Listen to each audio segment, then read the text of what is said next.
Всем привет! У меня тут возникла идея показать вам классическую вселенную World of Warcraft немного с одной стороны, а точнее показать вам мир за его текстурами. В этом видео мы находимся с текстурами подземелья, лабиринта и глашкурок.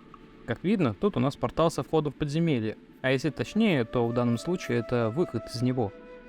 Отсюда мы направляемся исследовать окружающие локации.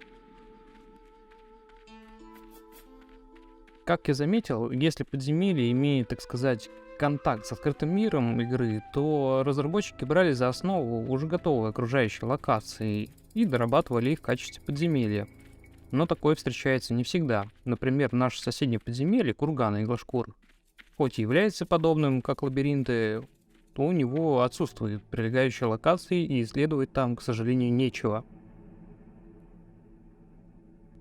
Лично для меня за радость, когда встречается текстурия, где разработчики оставили прилегающие территории. Возможно, многим покажется это скучным занятием, ведь на первый взгляд это та же самая локация, что и была в обычном мире. И частично это действительно так, но забегая немного вперед, готов удивить вас, что встречаются локации, где используются первозданные версии локаций, которые совершенно отличаются от того, что мы видим в игре.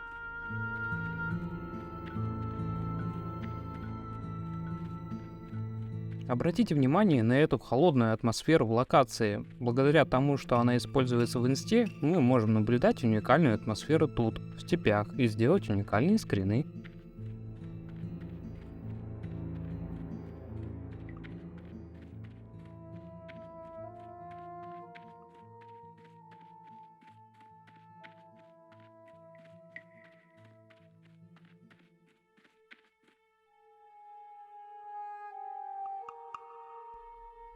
Да, как вы заметили, тут нету мобов или других НПС.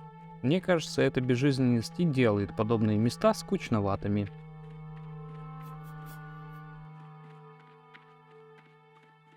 Тем временем мы добрались с вами до границы локации. На мой взгляд, это интересно, что локация обрезана, но сохранена ее часть. Конечно, встречаются данжи, где мы можем видеть окружающий мир с балкона, например, как в ЛКТ. Но в этом подземелье нет такой возможности, а локацию почему-то сохранили. Вдобавок, я хотел бы отметить, как разработчики сделали границу локации. Вот эта пылающая стена. Для кого? Да, возможно, они понимали, что будут энтузиасты вроде нас, но делать именно такое ограждение, предостерегающее, на мой взгляд, это либо странно, либо мило, заботливые.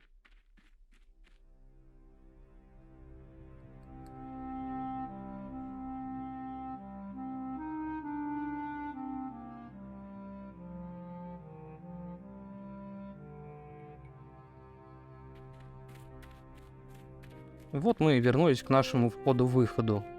И как мы знаем, напротив находится проход к курганам. И если вы внимательны, то заметите, что ландшафт входа отличается от релиза. Можете сравнить, если вам интересно. Но, к сожалению, у нас тут нету деталей и очень малая территория.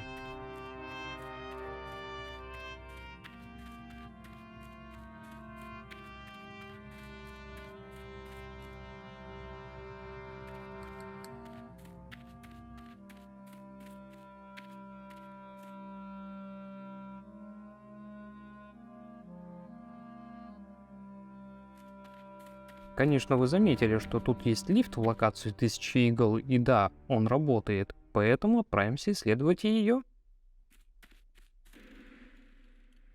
Вообще странно, да? Для чего оставлять кусок локации, оставлять механику для подъемника, делать ограждение?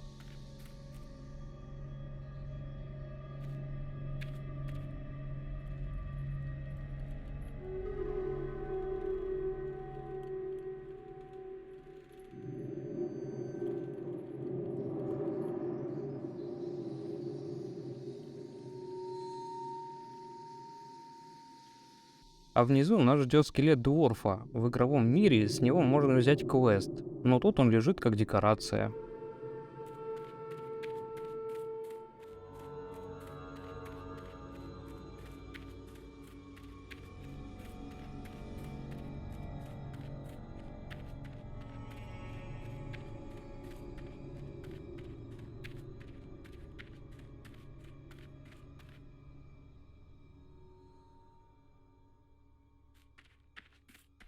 Вдали я вижу деревья, значит сохранилась какая-то часть локации Фералас.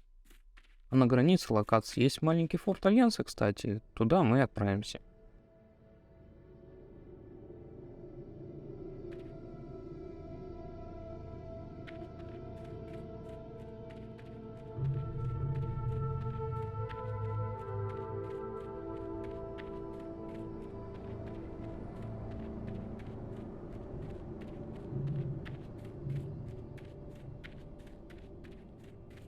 И вот снова граница локации.